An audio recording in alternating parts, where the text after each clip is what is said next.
was during that time, although I was good at marketing, I was on a very similar journey to a lot of new business owners of really not understanding the rest of business. I was good at my thing, and then I just had to figure out the rest as I went along. Yeah. And what I found also was, I grew my business over time, like everyone, made mistakes, but figured it out. Hello, everybody. It's Paula Nutting, your musculoskeletal therapist. And I'm so excited that today's vodcast is with a very, very dear mentor of mine, who I think I could say also friend. And it's James Crook. He and his wife, Elicia, has set up a wonderful business, which I'm part of. It's helping me with my business skills. And I really wanted James to come on board to talk to you therapists, both the new ones and the ones who might be a little bit have experience but a little bit burnt out, on ways for you to actually improve the quality of your marketing, your social presence, and everything that looks like and means for you to improve your daily bottom line. So, James, tell us a little bit about yourself. How did you get involved in this industry? Thanks for having me on, Paula. And first off, I just want to say I definitely count you as a friend. We've eaten dinner together. I think that counts as, friends. That's cool. Great. I am married to Elicia, who you've also had in this podcast. And as you know, Elicia has been a massage therapist for many years, something like, 16 years. And then she's also doing coaching now as well.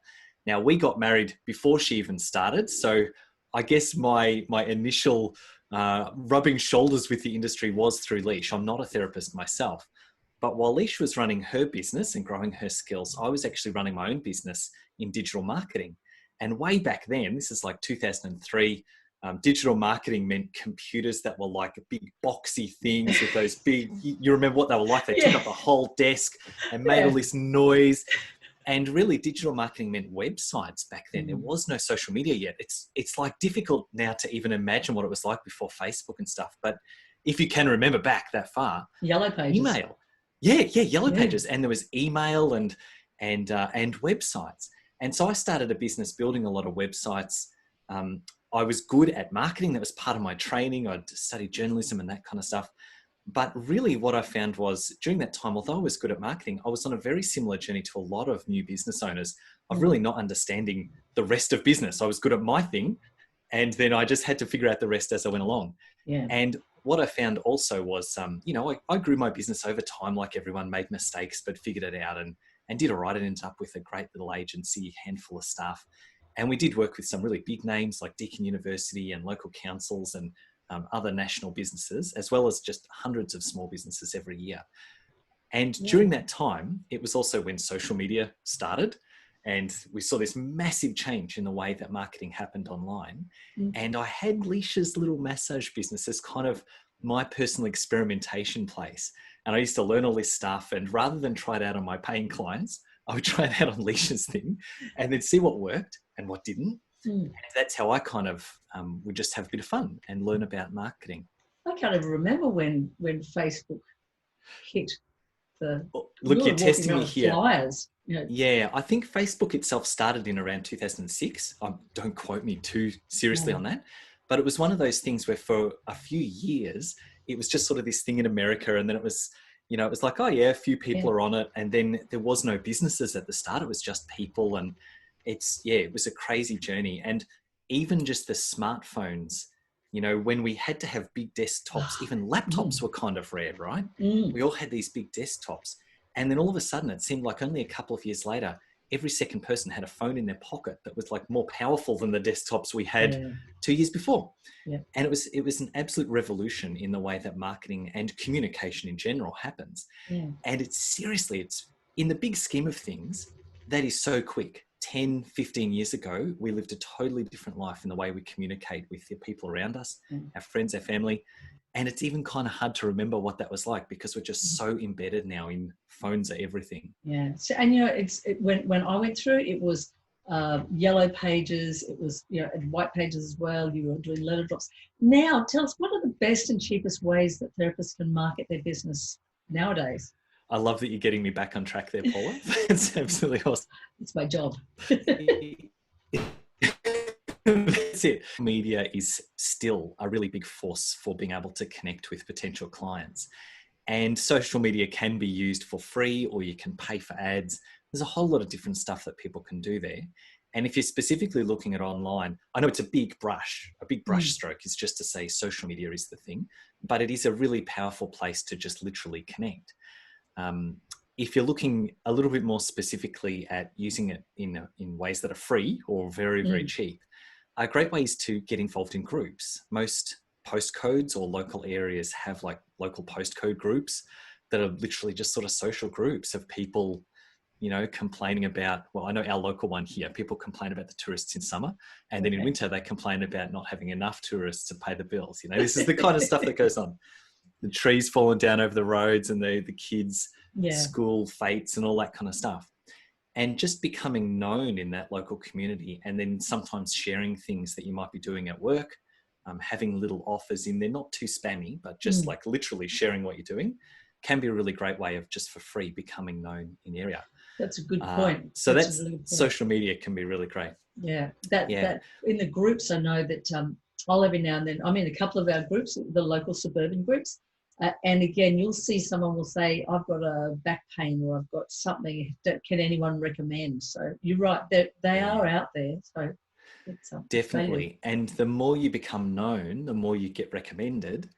People will search those groups too. Like if I don't know about you, but for me, I don't necessarily just ask because I know that will take time.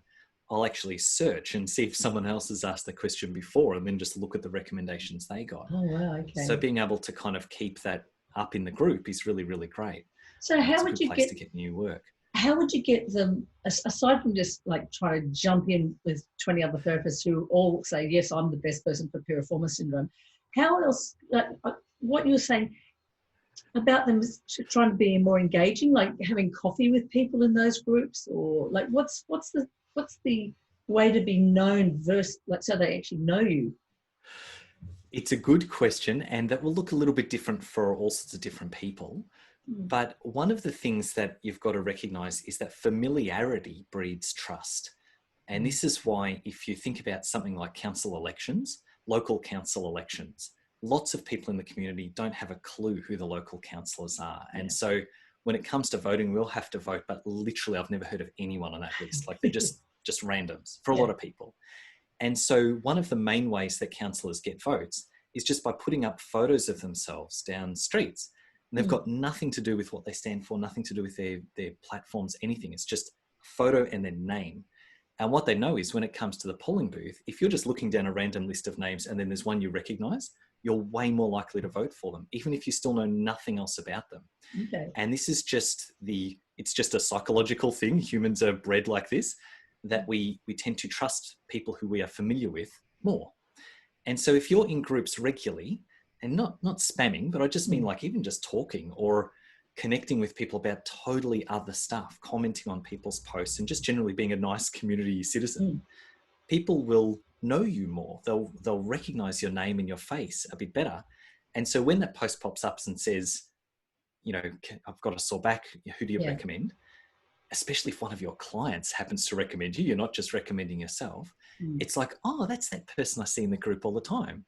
And they're way more likely to book in with you than they are with someone else. Yeah, that I agree with you that, you see someone, you go, I really like that person. I like their nature, they're engaging, and they're genuine. I think genuine is the key word here versus that spammy baby kissing concept that just does not work for me. Absolutely. We want you to be authentic. I also know there's going to be a bunch of people who watch this who are like, but that's just not me. How can I be authentic? Getting out there a lot because I'm, a bit of an introvert, or I just like to stick with my local friends and that kind of stuff. And that's fine too. It's one of those things where being authentic is the most important. If you want to grow your business, you've got to do marketing. You've got to be able to get out there in some way. But social media and kind of being out there regularly is not the way that everyone needs to do that. It's just one way that can work really well. Yeah. So if you are an introvert, because I think many people know that I'm not, what's the minimum amount of social engagement that they should do in a week, like so that you actually don't fall under the covers? It's a tricky one to answer because you don't know what that person needs. If you're a brand new therapist with 0 clients and you want to fill 25 spots a week, you're going to need to do a lot of work, right? If you want to do that quickly. But if you're already seeing pretty full books and you just want to sort of maintain your reputation in the community and pick up a few people to fill in the spots of those that drop off, you can be much more casual with the whole thing. And that's not just social media, that's just in general with marketing. Our marketing tends to sort of rise and fall along with the growth that we need in our business, because marketing is directly related to growth. So if you need to grow a lot, you need to do lots of marketing. Yeah. Now, I know that's not actually answering the question, Paula, in a nice, simple way, but it does in a little bit. I mean, I know that I remember in the olden days, we would do 5 a day. I'd be doing 25 Facebook posts a week, which would take me hours. Now I think it's around 5 a week is what they're suggesting. It's also changed a lot because business pages on Facebook just don't get anywhere near as much following and engagement as they used to. Groups and personal things get much more engagement. So if we go back a couple of years, lots of posts on business pages was a great tactic because you just got lots of people looking at them. Yeah. Now it just doesn't work as well. So although you could try and do that, you just wouldn't find the same result from it anyway. So we kind of say, 5 or 7 a week is a good, that's approximately 1 a day. Is a good thing, but you could do even less because it's the groups where you're going to find more engagement. And so if you're in a local group posting there every day, you're going to own that group. Everyone will know you and do whatever. And you could be not posting on your business page at all, really. And it kind of wouldn't, it's still, you're going to get a result from what you're doing. Wow. Well, I'll be changing my tactics because I've been working in the groups, but a lot of it in my couple of pages, but now I'll start actually not being so worried about that and maybe just be a little bit more real in, So Facebook Lives, devil or angel? Look, a live video is the most connected way to use Facebook because people can see your face, they can actually interact with you, they can type questions and you can answer them, and they can read your body language and hear your voice. And Facebook likes that. It likes doing things that are very interactive. So it likes it that's one of the reasons Facebook likes groups is because there's lots of to and fro on the posting groups. It's not just a picture and everyone looks at it. It's interaction. And so lives do get good reach. And if you're just looking at content, not looking at topics or how they're distributed or anything, but just content, Facebook Lives are the type of content that gets the most reach. Reach meaning how many people just literally see it. Yeah. So if you do a live on your business page, it's much more likely people will see it than if you do a photo on your business page. The topic is still the most important thing. If you've got a really good topic that people like, they'll click it and watch it, maybe comment, hit like, even hit share. If you can get them to share it, that's the ultimate. Yeah. And the more people interact, the more Facebook goes, well, that's a good piece of content and shows it out to even more people. So you kind of get this snowball effect. The more popular it is, the more popular it gets because it kind of just keeps rolling and rolling and rolling. Now, if you think also, you can go live in groups, which some local community groups don't like. You've got to be a bit careful of where you're doing it. But if you're looking at groups being the best way Facebook is used and lives being the best type of content, a live in a group with an awesome topic is like the trifecta. That's something that can go really, really well. So have a think about that too. It's like, what could I be doing lives on in the group that might work well for my local community or whatever topic the group is? Wow. Okay. So I'm just thinking, so to assist the people who are listening or watching, you don't want to be doing that within a closed group because it's not getting as much? It depends what the group is, right? A local community group is usually a closed group. But if it's got a couple of thousand members of my local community, then it's a great place to get known. A couple of thousand is enough that there's a good client-based potential there, but not so many that you're going to get lost. There's not going to be that many other people in there that you won't be recognized regularly. So you just got to try it. Play and that's the other thing, right? Yeah, that's the most important thing. And especially with Facebook, it changes a lot, right? We've already talked about how it's changed over the last few years. So even if you find a tactic that works really well now, a few months down the track, it might lose its potency or stop working, or Facebook makes another change. So it's about actually learning how to be flexible and how to just try and experiment with things lightly and to get out there and do what you can. So they're great tips. So go live, go local, go community, and go just be genuine. Instagram. There are people that hate Facebook for a reason. That's generally a an emotional stance in the ground. Uh, is there value for massage therapists using Instagram as a social platform? Definitely, yeah. Look, Facebook, the reason we talk about it so much is because it's the biggest social media platform, and it's used primarily by adults, right? So if you deal with adults, Facebook, you're going to find a lot of people on there. Instagram is also it's probably the second biggest, especially for that adult demographic, just normal adult people. Instagram is very, very visual, so it's much more to do with pictures. And so certain types of therapists and certain types of clients are more into Instagram. It's a little bit like saying, do you prefer like a beachside cafe, or do you prefer like a, I don't know, inner city pub? You know, it just, people hang out in different places, but it doesn't mean one's better than the other. It depends who you want to meet. And so Instagram is more visual. It has more women in general, slightly younger demographic, but still adult. So it's mostly sort of 20s, 30s, 40s. Okay. And Instagram also, if you're working in places like gyms, you'll find a lot of gym people are on Instagram because they'll like to take photos of themselves working out and getting buff and doing all that kind of stuff, you know?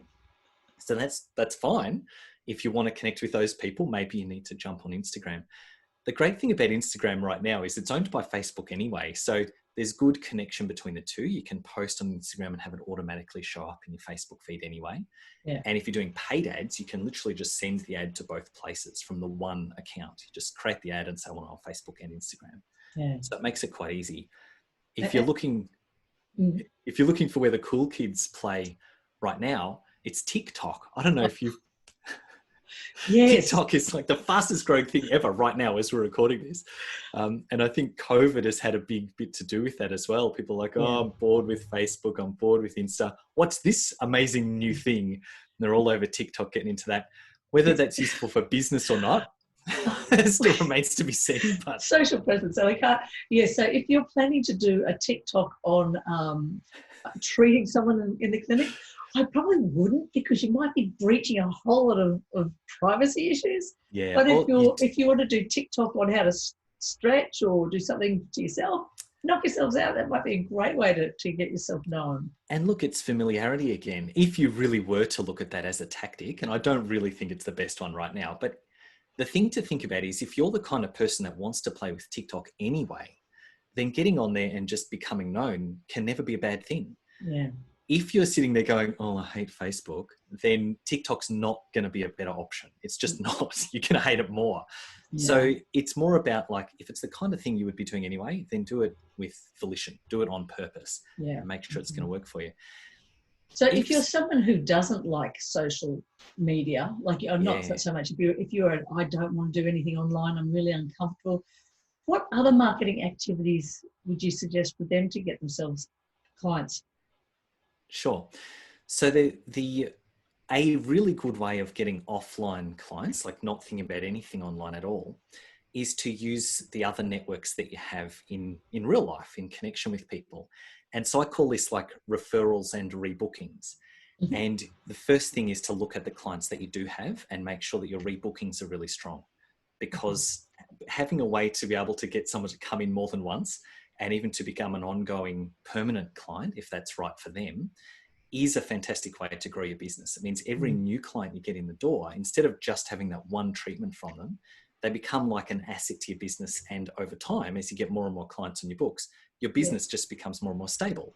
So having a solid rebooking plan and strategy is really, really vital, no matter what marketing you're doing, whether it's online or offline. Once you've got that kind of community of people that does love you, that comes back regularly and is really liking what you do, getting them to refer is really great. The challenge with referrals is that quite often people just sort of leave it up to chance. They're like, oh, you know, if I do a really good job, my clients will refer. And it's great when they do. That's excellent marketing.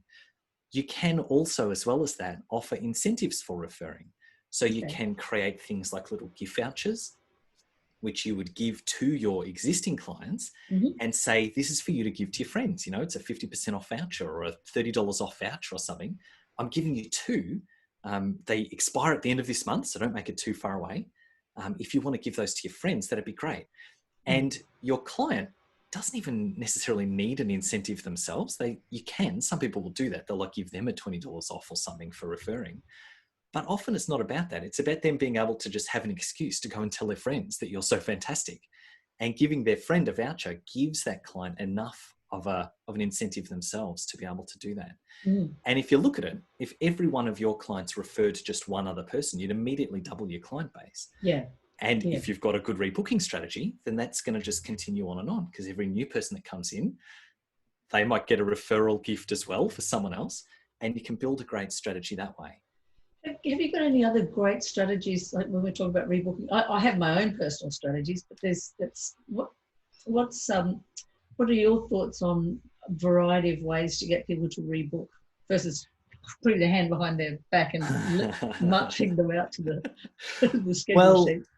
Rebooking itself, really, again, it happens in two ways. When I use the term rebooking, what I mean as a marketer is before they leave, before the end of their, or not the end of their appointment, but before they walk out the door, you want to have their next appointment booked in. And that's a true rebooking.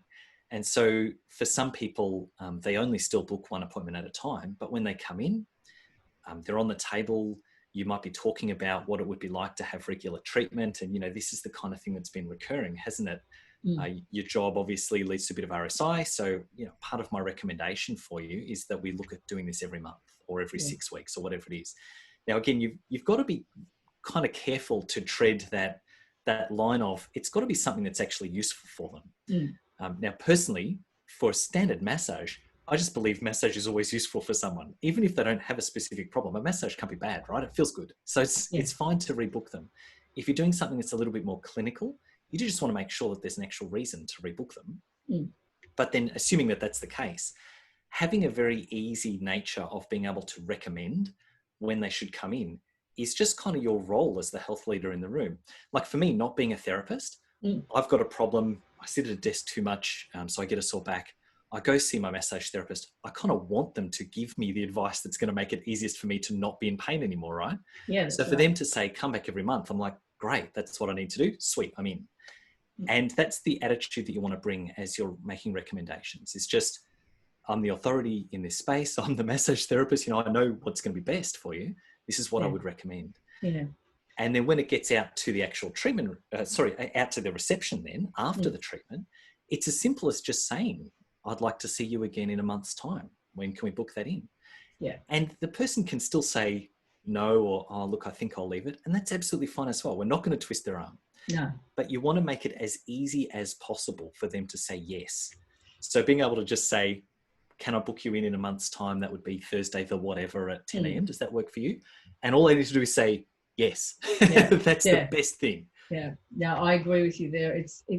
There's a couple of things. One, that they are relaxed and their body is actually feeling the benefits of the massage before they walk off and out, and then they start to forget, because musculoskeletal system will return back to bad patterning if it's not challenged. And B, they haven't got the world in their road. So they go out and go with every great intention of booking it in 4 weeks, and then they pick the kids up from school and someone says, I've got to be at such and such, and someone's got to be here, and the world turns around and they don't even think about that opportunity to look after themselves.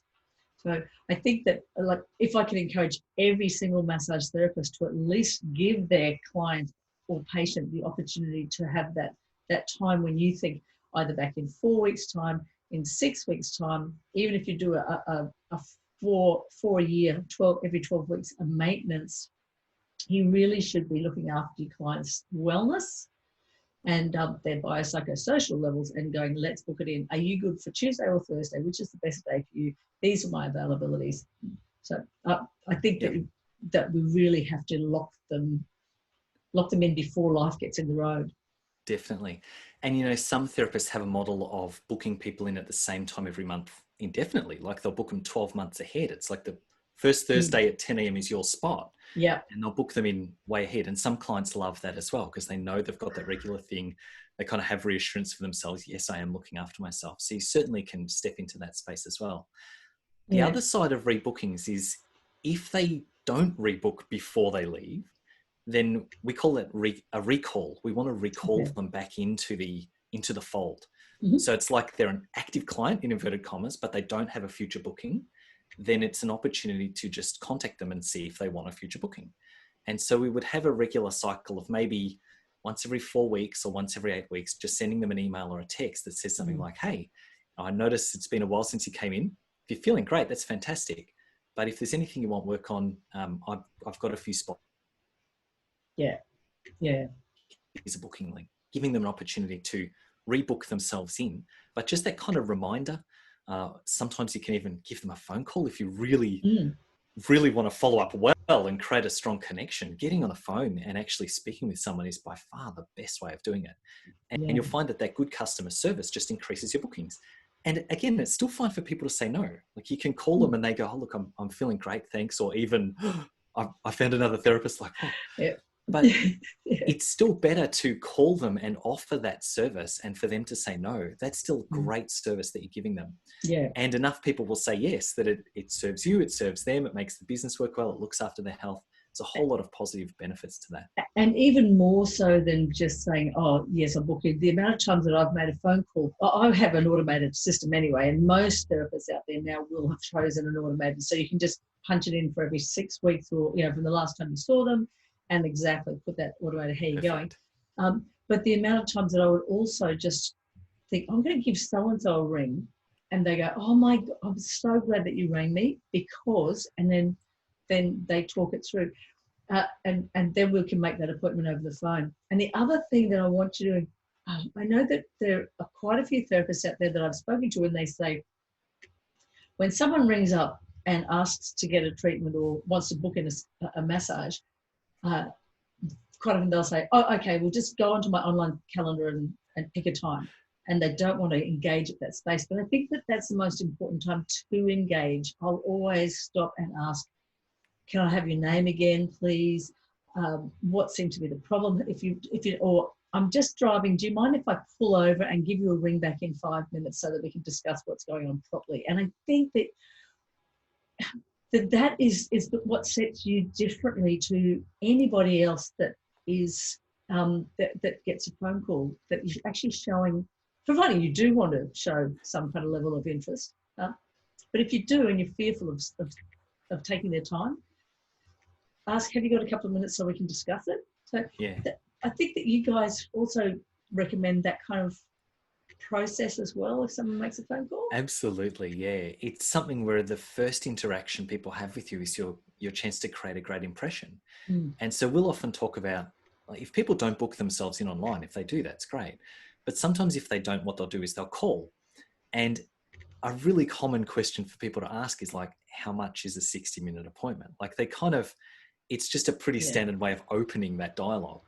Now, if as the therapist, you just take that question at face value and just say $90, then the conversation's got nowhere to go. It's like the person has asked a simple question, they've got a simple answer. Like, they've still got power to book in if they want, but it doesn't help them. It doesn't help you. It doesn't sort of help anything in the situation.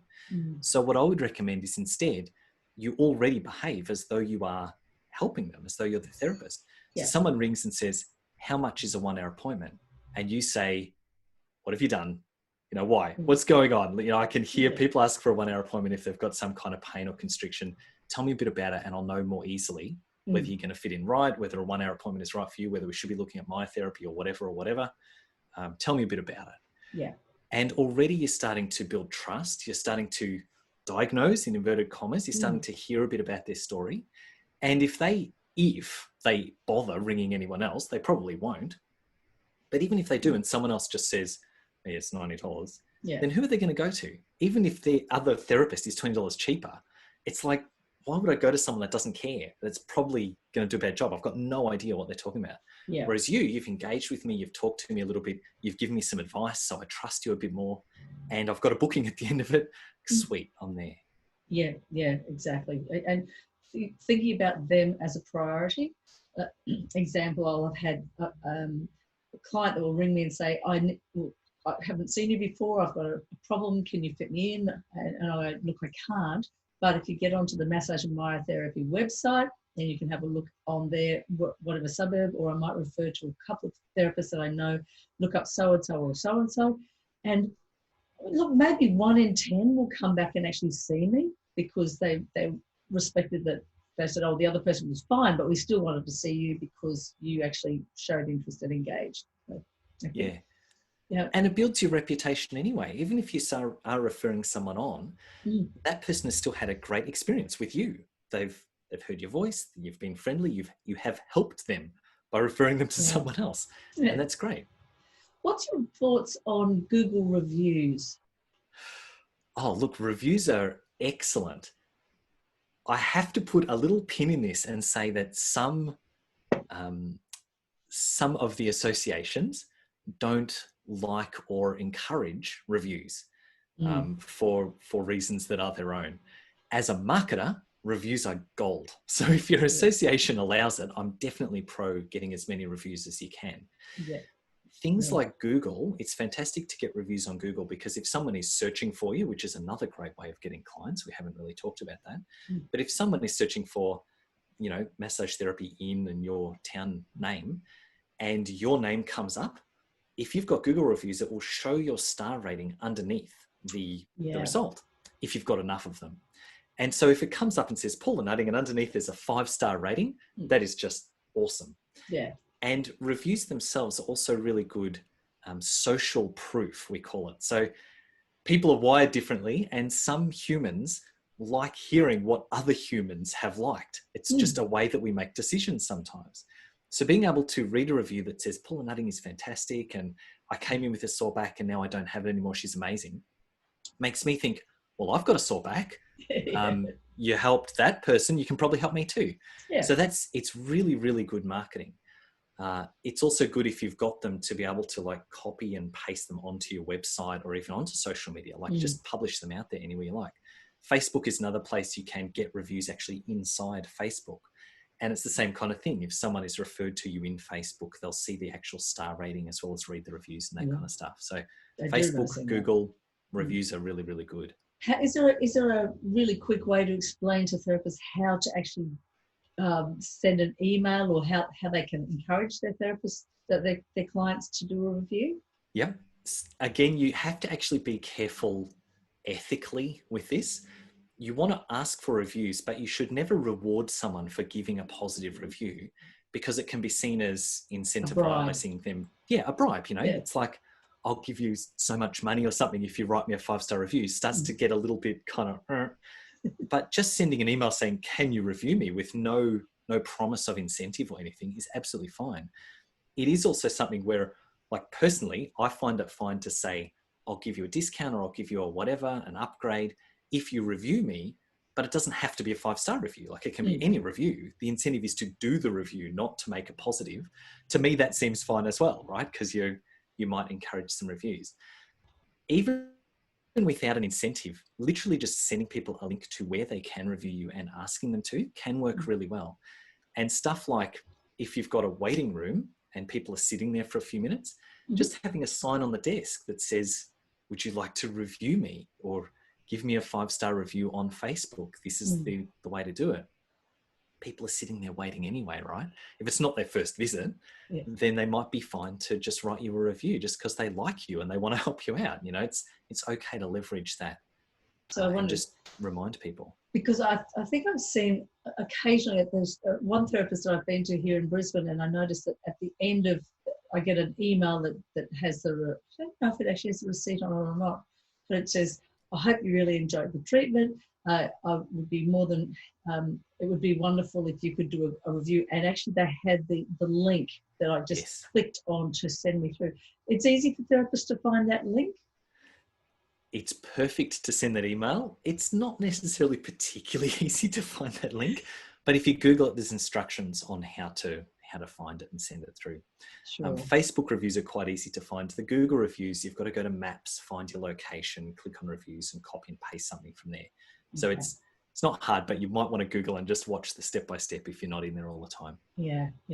Well, I spoke to Elicia about how you and she have both really helped me in my business marketing presence, and that's with the 6-figure therapist group. But you've also got many other things for therapists to help them with their new and experienced therapists? Tell us about what you guys offer.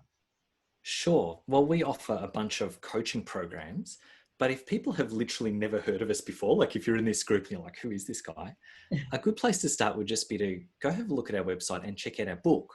We've got a proper printed book. Actually, I should have a copy of it right here in my hand, shouldn't I? I know, but it's called Fully Booked Without Burnout. Oh, hang I'm on. looking at my bookshelf. Hang on. You mean It's this called, one? Hey, that's the one. There's one we prepared earlier. One of us has got Good it. on you, Paula. So that's a proper printed book or a digital version you can download if you want to.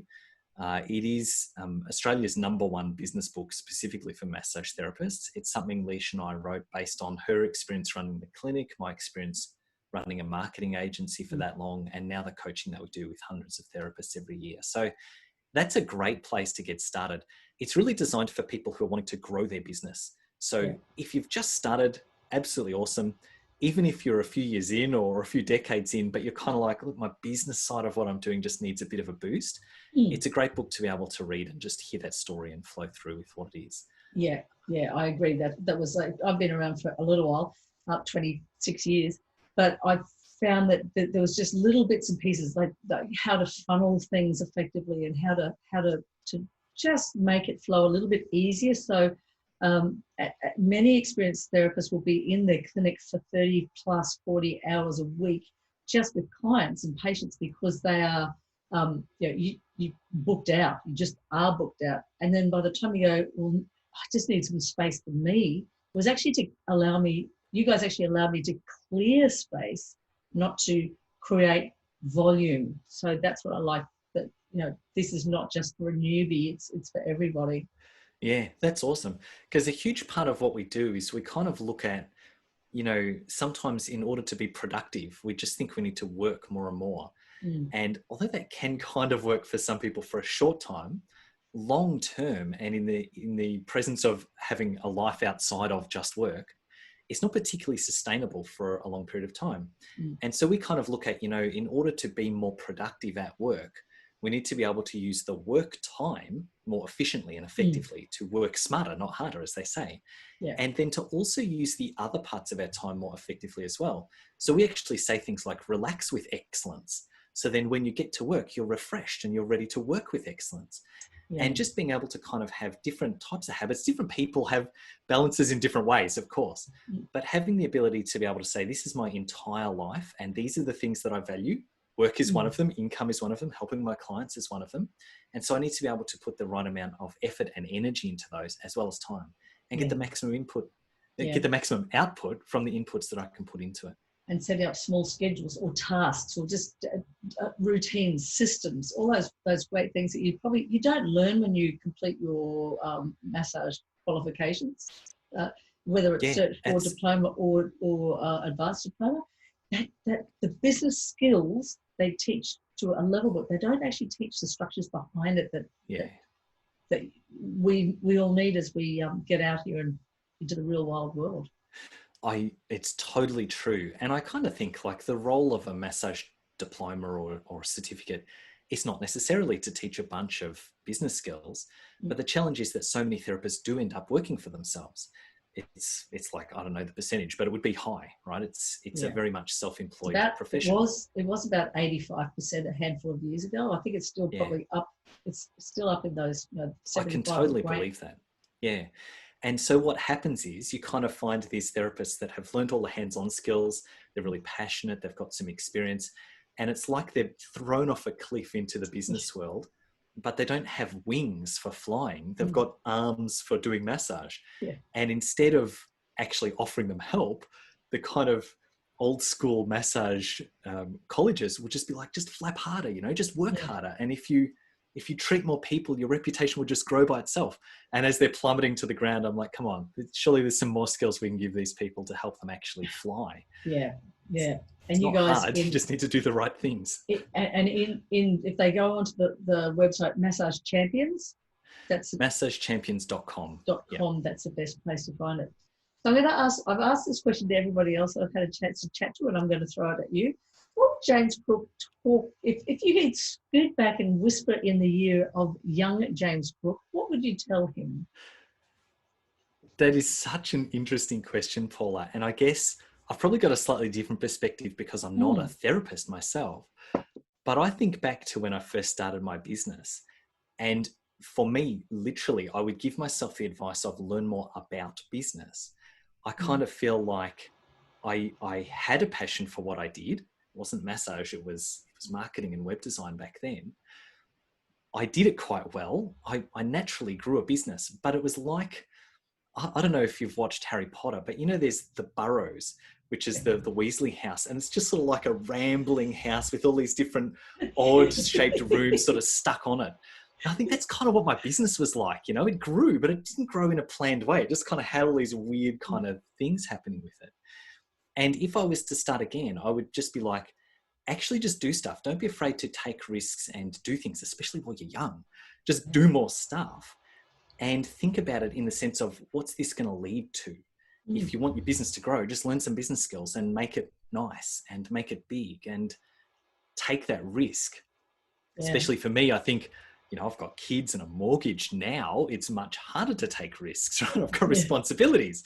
But when you're young and you don't have those yet, it's the perfect opportunity to be able to just try all sorts of random things and see what happens. Yeah. I mean, I know there's people that go, I'm going to go on a cruise ship and I'm going to be a massage therapist. Well, maybe not cruise ships right now. Yeah, right now that might be with a bit too much risk. Let me go on the beach somewhere with a massage table and go to where, try to find some passion, I suppose. Don't be scared to break a few glasses. That's exactly it. And I guess like it is also something where business can be a huge personal growth thing. And so part of my advice to myself would be, don't be afraid of the growth. Do things that are scary. And Facebook Lives and stuff is a perfect example of that. You know, some people just get freaked out by the idea of doing a Facebook Live.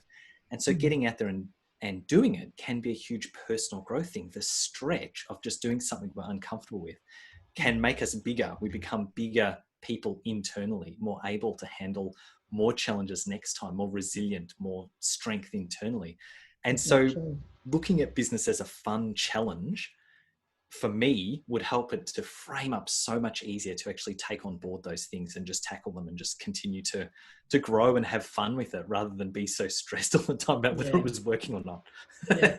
I totally agree with you, because I've always been a bit of a stickler. I thought, has to be this way. But you know what? If you hate the cold, jump in a pool in winter. Like, just throw yourself out into stuff that you would not normally do, because it changes the neurocircuitry. It makes a big difference to how you grow as a person. Yep, it sure does. Absolutely agree. But James, thank you so much for spending this lovely time having a chat. And I'm really hoping that the people that get a chance to listen to this now and later will get as much pearls of wisdom as I have when I've been with the course that I've been doing with you and